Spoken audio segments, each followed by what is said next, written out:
ಜೈ ಆಂಜನೇಯ. ಊರಿ the surgical strike. ಇದು ಕೇವಲ ಒಂದು ಸಿನಿಮಾವಲ್ಲ, ಇದು ಭಾರತೀಯ ಸೇನೆಯ ಕೆಚ್ಚೆದೆಯ ಪರಾಕ್ರಮದ ಇತಿಹಾಸ.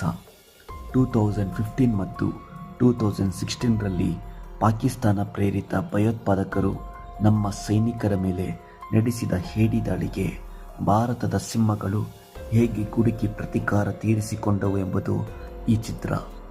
ದಿನಾಂಕ ಜೂನ್ 4, 2015. ಸ್ಥಳ ಚಂದೇಲ್ ಜಿಲ್ಲೆ, ಮಣಿಪುರ. ದಟ್ಟ ಅಡವಿಯ ಮಧ್ಯೆ ಭಾರತೀಯ ಸೈನಿಕರಿದ್ದ 4 ಮಿಲಿಟರಿ ಟ್ರಕ್ಗಳು ಸಾಗುತ್ತಿದ್ದವು.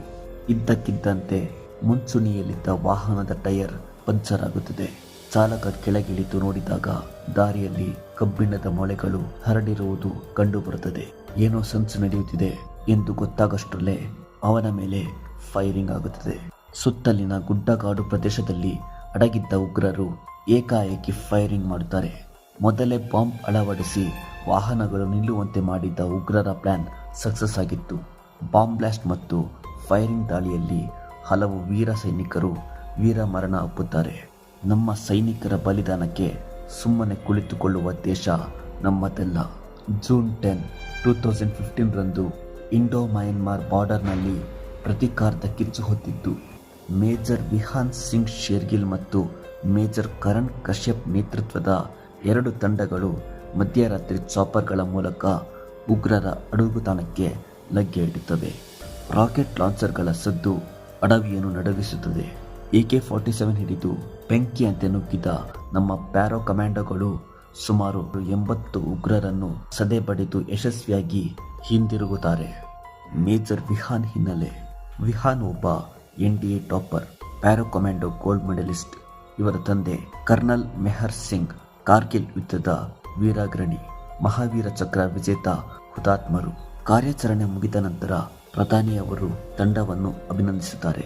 ಆದರೆ ವಿಹಾನ್ ತನ್ನ ತಾಯಿಯ ಅನಾರೋಗ್ಯದ ಕಾರಣ ಅವಧಿಗೂ ಮುನ್ನವೇ ನಿವೃತ್ತಿ ಬಯಸುತ್ತಾರೆ. ನಿಮ್ಮ ತಾಯಿ ಡೆಲ್ಲಿಯಲ್ಲಿದ್ದಾರೆ, ಹಾಗಾಗಿ ದೇಶವೆಂಬ ತಾಯಿಯ ಸೇವೆಗಾಗಿ ನಿಮ್ಮನ್ನು ಡೆಲ್ಲಿಯ ಆರ್ಮಿ ಹೆಡ್ ಕ್ವಾರ್ಟರ್ಸ್ಗೆ ವರ್ಗಾವಣೆ ಮಾಡುತ್ತೇವೆ ಎಂಬ ಪ್ರಧಾನಿಗಳ ಮಾತಿನಂತೆ ವಿಹಾನ್ ಡೆಲ್ಲಿಗೆ ಬರುತ್ತಾರೆ. ಅಲ್ಲಿ ವಿಹಾನ್ ಅವರ ತಾಯಿಯನ್ನು ನೋಡಿಕೊಳ್ಳಲು ಜಾಸ್ಮಿನ್ ಎಂಬ ನರ್ಸ್ ಅಪಾಯಿಂಟ್ ಆಗುತ್ತಾರೆ. ಅತ್ತ ಏರ್ ಫೋರ್ಸ್ ಆಫೀಸರ್ ಆಗಿರುವ ಸೀರತ್ ಕೌರ್ ಹಿಂದೆ ಒಂದು ಕಾರ್ಯಾಚರಣೆಯಲ್ಲಿ ಮಗುವನ್ನು ಉಳಿಸಲಾಗದ ನೋವಿನಲ್ಲಿದ್ದರು. ದೇಶಕ್ಕಾಗಿ ಏನನ್ನಾದರೂ ಮಾಡಲು ಹಂಬಲಿಸುತ್ತಿರುತ್ತಾರೆ. ಒಂದೆಡೆ ವಿಹಾನ್ ತನ್ನ ತಾಯಿಯ ಮರೆವಿನ ಕಾಯಿಲೆಯೊಂದಿಗೆ ಹೋರಾಡುತ್ತಿದ್ದರೆ, ಇನ್ನೊಂದೆಡೆ ದೇಶದ ಮೇಲೆ ಮತ್ತೊಂದು ಕಾರ್ಮೋಡ ಕೈಯುತ್ತದೆ. ಸೆಪ್ಟೆಂಬರ್ 18, 2016 ಬೆಳಗಿನ ಜಾವ 5:30 AM ಕಾಶ್ಮೀರದ ಉರಿ ಸೆಕ್ಟರ್ನಲ್ಲಿರುವ ಆರ್ಮಿ ಬೇಸ್ ಕ್ಯಾಂಪ್ ಮೇಲೆ 4 ಲಷ್ಕರ್ ಉಗ್ರರು ದಾಳಿ ಮಾಡುತ್ತಾರೆ. ಸೈನಿಕರು ಗಾಢ ನಿದ್ರೆಯಲ್ಲಿದ್ದಾಗ ಹೇಡಿಗಳಂತೆ ನುಗ್ಗಿ ಬೆಂಕಿ ಹಚ್ಚುತ್ತಾರೆ. ಈ ದಾಳಿಯಲ್ಲಿ ಮೇಜರ್ ಕರಣ್ ಅವರ ತಂಡ ದಿಟ್ಟ ಹೋರಾಟ ನೀಡುತ್ತದೆ. ಕರಣ್ ಕೆಚ್ಚೆದೆಯಿಂದ ಹೋರಾಡಿ ಉಗ್ರರನ್ನು ಹತ್ತಿರದಿಂದಲೇ ಹೊಡೆದುರುಳಿಸುತ್ತಾರೆ. ಆದರೆ ಈ ಭೀಕರ ದಾಳಿಯಲ್ಲಿ ನಮ್ಮ ದೇಶದ 19 ಜನ ವೀರ ಯೋಧರನ್ನು ಕಳೆದುಕೊಳ್ಳುತ್ತದೆ. ಇದರಲ್ಲಿ ವಿಹಾನ್ ಅವರ ಆಪ್ತ ಗೆಳೆಯ ಮತ್ತು ಭಾವನಾದ ಮೇಜರ್ ಕರಣ್ ಕೂಡ ಸೇರಿರುತ್ತಾರೆ. ಆದರೆ ಆ ಉಗ್ರರ ಕ್ರೌರ್ಯಕ್ಕೆ ಮಿತಿಯೇ ಇರಲಿಲ್ಲ. ಭಾರತೀಯ ಯೋಧರು ಶತ್ರುವನ್ನು ಕೊಂದ ಮೇಲೆ ಅವರ ಆಯುಧಗಳನ್ನು ವಶಪಡಿಸಿಕೊಳ್ಳುತ್ತಾರೆ ಎಂಬುದು ಆ ಉಗ್ರರಿಗೆ ಮೊದಲೇ ತಿಳಿದಿತ್ತು. ಹಾಗಾಗಿ ಒಂದು ಗನ್ನಿನ ಟ್ರಿಗರ್ ಎಳೆದರೆ ಬಾಂಬ್ ಸ್ಫೋಟಗೊಳ್ಳುವಂತೆ ವೈರ್ ಅಳವಡಿಸಿ ಪ್ರಾಣಾಂತಿಕ ಸಂಚು ರೂಪಿಸಿದರು. ಇದನ್ನು ಅರಿಯದ ಮೇಜರ್ ಕರಣ್ ಉಗ್ರನ ಬಳಿ ಇದ್ದ ಗನ್ ಎತ್ತಿಕೊಂಡ ತಕ್ಷಣ ಭೀಕರ ಸ್ಫೋಟ ಸಂಭವಿಸುತ್ತದೆ. ನಿದ್ರೆಯಲ್ಲಿದ್ದ ಯೋಧರ ಮೇಲೆ ದಾಳಿ ನಡೆಸಿದ ಆ ಹೇಡಿಗಳ ಸಂಚಿಗೆ ಮೇಜರ್ ಕರಣ್ ಸೇರಿದಂತೆ ಹಲವು ವೀರರು ಹುತಾತ್ಮರಾಗುತ್ತಾರೆ. ಇಡೀ ದೇಶ ಕಂಬನಿ ಮಿಡಿಯುತ್ತದೆ. ಸೇನಾ ಗೌರವದೊಂದಿಗೆ ಅಂತ್ಯ ಸಂಸ್ಕಾರ ನಡೆಯುವಾಗ ಪತಿಯನ್ನು ಕಳೆದುಕೊಂಡ ತಂಗಿ ಮತ್ತು ತಂದೆಯನ್ನು ಕಳೆದುಕೊಂಡ ಪುಟ್ಟ ಮಗುವಿನ ಆಕ್ರಂದನ ಮೇಜರ್ ವಿಹಾನ್ ಅವರ ಎದೆಯಲ್ಲಿ ಪ್ರತೀಕಾರದ ಜ್ವಾಲೆಯನ್ನು ಎಬ್ಬಿಸುತ್ತದೆ. ಕಣ್ಣೀರು ಈಗ ರಕ್ತವಾಗಿ ಕುದಿಯತೊಡಗಿದೆ.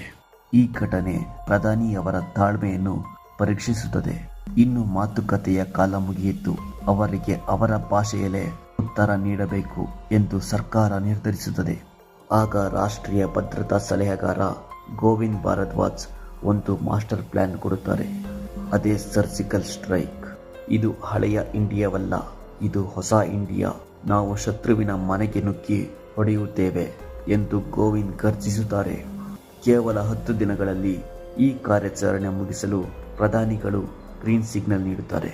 ತನ್ನ ಭಾವನ ಸಾವಿನಿಂದ ನೊಂದಿದ್ದರೂ ದೇಶದ ರಕ್ಷಣೆಗಾಗಿ ವಿಹಾನ್ ತಾವೇ ಮುಂದೆ ಬಂದು ಈ ಕಾರ್ಯಾಚರಣೆಯ ನೇತೃತ್ವ ವಹಿಸಲು ಅನುಮತಿ ಪಡೆಯುತ್ತಾರೆ.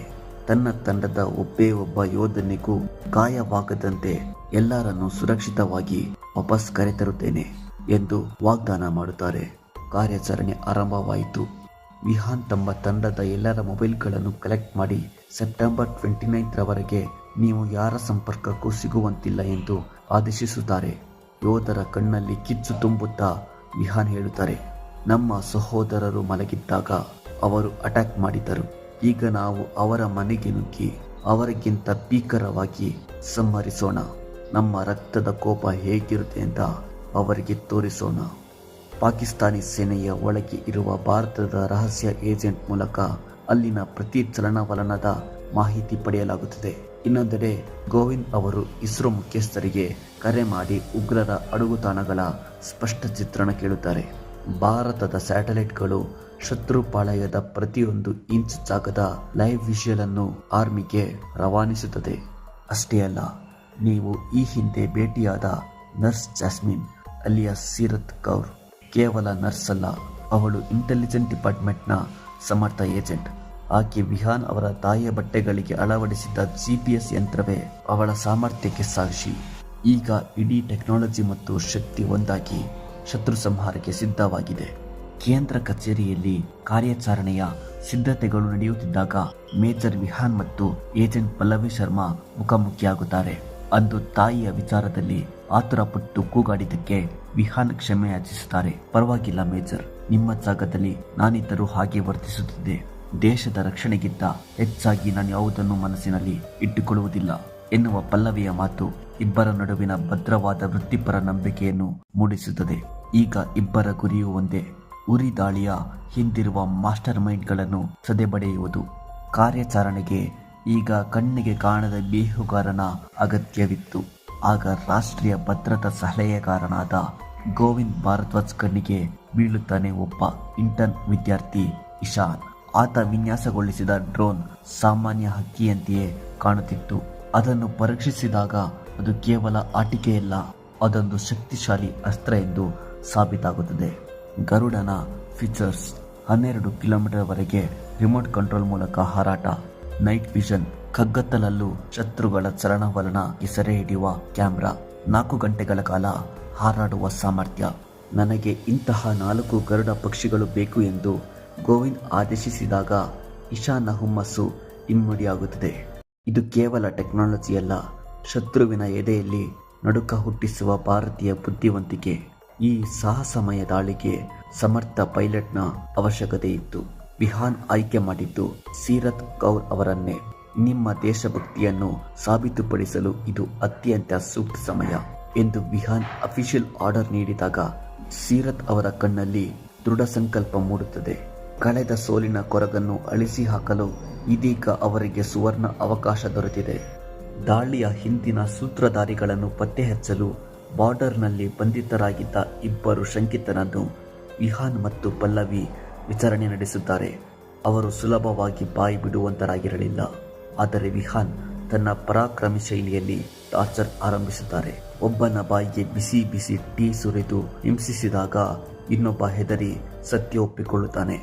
ಉರಿ ದಾಳಿಯ ಯೋಜನೆಯನ್ನು ರೂಪಿಸಿದ್ದು ಇದ್ರಿಸ್ ಕಾಯಿಮಮ್ ಅಲ್ ಬಗ್ದಾದ್ ಮತ್ತು ಇದನ್ನು ಕಾರ್ಯಗತಗೊಳಿಸಿದವನು ಜಬ್ಬರ್ ಫಿರೋಜಿ. ಈ ಇಬ್ಬರಿಂದ ಪಾಕಿಸ್ತಾನದ ಒಳಗಿರುವ ಉಗ್ರರ ಲಾಂಚ್ ಪ್ಯಾಡ್ಗಳ ಸಂಪೂರ್ಣ ಮಾಹಿತಿ ಭಾರತೀಯ ಸೇನೆಯ ಕೈ ಸೇರುತ್ತದೆ. ಯೋಜನೆಯ ಭಾಗವಾಗಿ ಭಾರತೀಯ ಸೇನೆಯು ಗಡಿಯಲ್ಲಿ ಶೆಲ್ಲಿಂಗ್ ಆರಂಭಿಸುತ್ತದೆ. ಇದು ಪಾಕಿಸ್ತಾನ ಸೈನ್ಯದ ಗಮನವನ್ನು ಬೇರೆ ಕಡೆ ಸೆಳೆಯುವ ತಂತ್ರವಾಗಿತ್ತು. ಇದೇ ಸಮಯದಲ್ಲಿ ಸದ್ದಿಲ್ಲದೆ ಲೈನ್ ಆಫ್ ಕಂಟ್ರೋಲ್ ಬಳಿ ನಿಂತು ಇಶಾನ್ ಆ ಗರುಡ ಪಕ್ಷಿಯನ್ನು ಉಗ್ರರ ಅಡಗುತಾಣದ ಕಡೆಗೆ ಹಾರಿಸುತ್ತಾನೆ. ಆ ಗರುಡ ಕಿಟಕಿಯ ಹತ್ತಿರ ಹಾರುತ್ತಾ ಉಗ್ರರು ಬಂದೂಕು ಜೋಡಿಸುತ್ತಿರುವುದನ್ನು ಸೆರೆ ಹಿಡಿಯುತ್ತಿರುತ್ತದೆ. ಆದರೆ ಅಚಾನಕ್ಕಾಗಿ ಅಲ್ಲಿರುವ ಒಬ್ಬ ಹುಡುಗ ಕುತೂಹಲದಿಂದ ಕಿಟಕಿ ತೆರೆಯುತ್ತಾನೆ. ಆ ರಭಸಕ್ಕೆ ಗರುಡ ಡ್ರೋನ್ ತಾಗಿ ನೆಲಕ್ಕೆ ಬಿದ್ದು ಬಿಡುತ್ತದೆ. ಒಂದು ಕ್ಷಣ ಎಲ್ಲರ ಉಸಿರು ಸ್ಥಗಿತಗೊಳ್ಳುತ್ತದೆ. ನೆಲಕ್ಕೆ ಬಿದ್ದ ಗರುಡನನ್ನು ನೋಡಲು ಆ ಹುಡುಗ ಹತ್ತಿರ ಬರುತ್ತಿದ್ದಾನೆ. ಈಗ ನಮ್ಮ ರಹಸ್ಯ ಬಯಲಾಗುತ್ತದೆಯೇ ಅಥವಾ ಗರುಡ ಮತ್ತೆ ಹಾರುತ್ತಾನೆಯೇ? ನೆಲಕ್ಕೆ ಬಿದ್ದಿದ್ದ ಆ ಗರುಡನನ್ನು ನೋಡಿದ ಉಗ್ರರ ಪಾಳೆಯದ ಆ ಪಾಲಕ ಅದನ್ನು ಒಂದು ಬೊಂಬೆ ಎಂದು ಭಾವಿಸಿ ಕೈಗೆತ್ತಿಕೊಳ್ಳುತ್ತಾನೆ.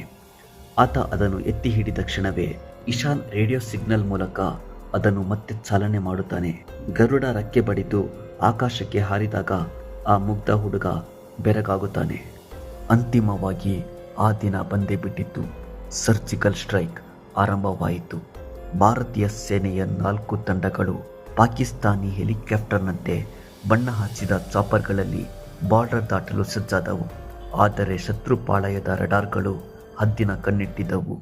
ತಕ್ಷಣ ಮಿಷನ್ ಸ್ಟಾಪ್ ಮಾಡಿ ವಾಪಸ್ ಬನ್ನಿ ಎಂದು ಪಲ್ಲವಿ ಶರ್ಮಾ ಮೆಸೇಜ್ ನೀಡುತ್ತಾರೆ. ಆದರೆ ಮೇಜರ್ ವಿಹಾನ್ ಮನಸ್ಸಿನಲ್ಲಿ ಹುತಾತ್ಮರಾದ ಗೆಳೆಯರ ಮುಖಗಳು ಸುಳಿಯುತ್ತವೆ. ನಾವು ಚಾಪರ್ ಬಿಟ್ಟು ಗುಹೆಗಳ ಮೂಲಕ ಕಾಲ್ನಡಿಗೆಯಲ್ಲೇ ಸಾಗುತ್ತೇವೆ, ಆದರೆ ಮಿಷನ್ ಮಾತ್ರ ನಿಲ್ಲಿಸುವುದಿಲ್ಲ ಎಂದು ಗರ್ಜಿಸಿ ತಂಡದೊಂದಿಗೆ ಮುನ್ನುಗ್ಗುತ್ತಾರೆ. ದಟ್ಟ ಕಾಡಿನ ಗುಹೆಗಳಲ್ಲಿ ಸಾಗುವಾಗ ಮತ್ತೆ ಗರುಡ ರಕ್ಷಣೆಗೆ ಬರುತ್ತಾನೆ. ಸೈನಿಕರಿಗಿಂತ ಮುಂದೆಯೇ ಹಾರಿ ಶತ್ರುಗಳ ಕಾವಲುಗಾರರು ಎಲ್ಲಿದ್ದಾರೆ ಎಂಬ ಮಾಹಿತಿ ನೀಡುತ್ತಾನೆ. ಸದ್ದಿಲ್ಲದೆ ಶತ್ರುಗಳನ್ನು ಹೊಡೆದುರುಳಿಸುತ್ತಾ ನಮ್ಮ ಸೈನಿಕರು ಅಂತಿಮವಾಗಿ P1 ಲಾಂಚ್ ಪ್ಯಾಡ್ ತಲುಪುತ್ತಾರೆ. ಉಗ್ರರು ಬಾಗಿಲಿಗೆ ಬಾಂಬ್ ವೈರ್ ಅಳವಡಿಸಿದ್ದರು. ಆದರೆ ನಮ್ಮ ಸೈನಿಕರು ಕಟಿಂಗ್ ಪ್ಲೇಯರ್ ಮೂಲಕ ವೈರ್ ಕತ್ತರಿಸಿ ಮಿಂಚಿನ ವೇಗದಲ್ಲಿ ಒಳನುಗ್ಗುತ್ತಾರೆ. ಪವರ್ ಕಟ್ ಮಾಡಿದ ತಕ್ಷಣವೇ ಫೈರಿಂಗ್ ಶುರುವಾಗುತ್ತದೆ. ಲಾಂಚ್ ಪ್ಯಾಡ್ಗಳಲ್ಲಿ 30ರಿಂದ 40 ಉಗ್ರರ ಹೆಣಗಳು ಬೀಳುತ್ತವೆ. ವಿಹಾನ್ ಅವರ ಟೀಮ್ B2 ಲಾಂಚ್ ಪ್ಯಾಡ್ಗೆ ಎಂಟ್ರಿ ಕೊಟ್ಟು ಟೈಮರ್ ಬಾಂಬ್ಗಳನ್ನು ಫಿಕ್ಸ್ ಮಾಡಿ ಇಡೀ ತಾಣವನ್ನೇ ಛಿದ್ರಗೊಳಿಸುತ್ತಾರೆ. ಅಲ್ಲಿ ಗನ್ ಹಿಡಿದು ನಡುಗುತ್ತಿದ್ದ ಒಬ್ಬ ಪುಟ್ಟ ಹುಡುಗನನ್ನು ನೋಡಿ ಆತನ ಮುಗ್ಧತೆಗೆ ಮರುಗಿ ವಿಹಾನ್ ಗನ್ ಕಿತ್ತುಕೊಂಡು ಆತನನ್ನು ಹಾಗೆಯೇ ಬಿಟ್ಟು ಬಿಡುತ್ತಾರೆ. ಪೊಲೀಸರು ಸುತ್ತುವರಿಯುತ್ತಿದ್ದಾರೆ ಎಂಬ ಎಚ್ಚರಿಕೆ ಬಂದರೂ ವಿಹಾನ್ ಹಿಂದೆ ಸರಿಯುವುದಿಲ್ಲ. ಅವರಿಗೆ ಬೇಕಾಗಿದ್ದು ಉರಿ ದಾಳಿಯ mastermind Idris. CCTV control ರೂಮ್ನಲ್ಲಿ ವಿಹಾನ್ ಮತ್ತು ಇದ್ರೀಸ್ ನಡುವೆ ಭೀಕರ ಕಾಳಗ ನಡೆಯುತ್ತದೆ. ನಮ್ಮ ನೆಲಕ್ಕೆ ನುಗ್ಗಿ ನಮ್ಮವರನ್ನು ಕೊಂದೆ ಅಲ್ವಾ, ಈಗ ನಿನ್ನ ಜಾಗಕ್ಕೆ ನುಗ್ಗಿ ನಿನ್ನವರನ್ನೆಲ್ಲ ಮುಗಿಸಿದ್ದೇವೆ, ಇದು ಇಂಡಿಯನ್ ಆರ್ಮಿ ಅಂದ್ರೆ ಎಂದು ಗರ್ಜಿಸುತ್ತಾ ವಿಹಾನ್ ಆತನನ್ನು ಚಾಕುವಿನಿಂದ ಸಂಹರಿಸುತ್ತಾರೆ. ಶತ್ರುಗಳ ಗುಂಡಿನ ಸುರಿಮಳೆಯ ನಡುವೆಯೇ ನಮ್ಮ ಸೈನಿಕರು ತಪ್ಪಿಸಿಕೊಳ್ಳಲು ಯತ್ನಿಸುತ್ತಾರೆ. ಅಂತಿಮ ಕ್ಷಣದಲ್ಲಿ ಸೀರತ್ ಕೌರ್ ತನ್ನ ಚಾಪರ್ನಲ್ಲಿ ಬಂದು ಪಾಕಿಸ್ತಾನಿ ಸೈನ್ಯಕ್ಕೆ ಕೌಂಟರ್ ಅಟ್ಯಾಕ್ ನೀಡಿ ನಮ್ಮವರನ್ನು ರಕ್ಷಿಸುತ್ತಾರೆ. ಇದರ ಪರಿಣಾಮ ಆಲ್ಫಾ, ಚಾರ್ಲಿ, ಬ್ರಾವೋ, ಡೆಲ್ಟಾ 4 ತಂಡಗಳು ಯಶಸ್ವಿ. 8 ಉಗ್ರರ ಲಾಂಚ್ ಪ್ಯಾಡ್ಗಳು ಮಣ್ಣು ಪಾಲು. ಒಬ್ಬನೇ ಒಬ್ಬ ಭಾರತೀಯ ಯೋಧನಿಗೆ ಪ್ರಾಣಾಪಾಯವಾಗದೆ ಮಿಷನ್ ಕಂಪ್ಲೀಟ್. ಪ್ರಧಾನಮಂತ್ರಿಯವರು, ಗೋವಿಂದ್ ಭಾರದ್ವಾಜ್ ಅವರು ಮತ್ತು ಇಡೀ ಭಾರತ ಹೆಮ್ಮೆಯಿಂದ ಬೀಗುತ್ತದೆ. ಇದು ಹೇಡಿಗಳಿಗೆ ಭಾರತ ನೀಡಿದ ತಕ್ಕ ಉತ್ತರ. ಇದೇ ಉರಿ ದ ಸರ್ಜಿಕಲ್ ಸ್ಟ್ರೈಕ್ ಸಿನಿಮಾದ ಕಥೆಯಾಗಿದೆ. ಈ ವಿಡಿಯೋ ಇಷ್ಟ ಆದರೆ ಲೈಕ್ ಮಾಡಿ, ಸಬ್ಸ್ಕ್ರೈಬ್ ಮಾಡಿ ಮತ್ತು ಶೇರ್ ಮಾಡಿ. ಮುಂದಿನ ಕಥೆಯಲ್ಲಿ ಸಿಗ್ತೀನಿ. ಜೈ ಆಂಜನೇಯ.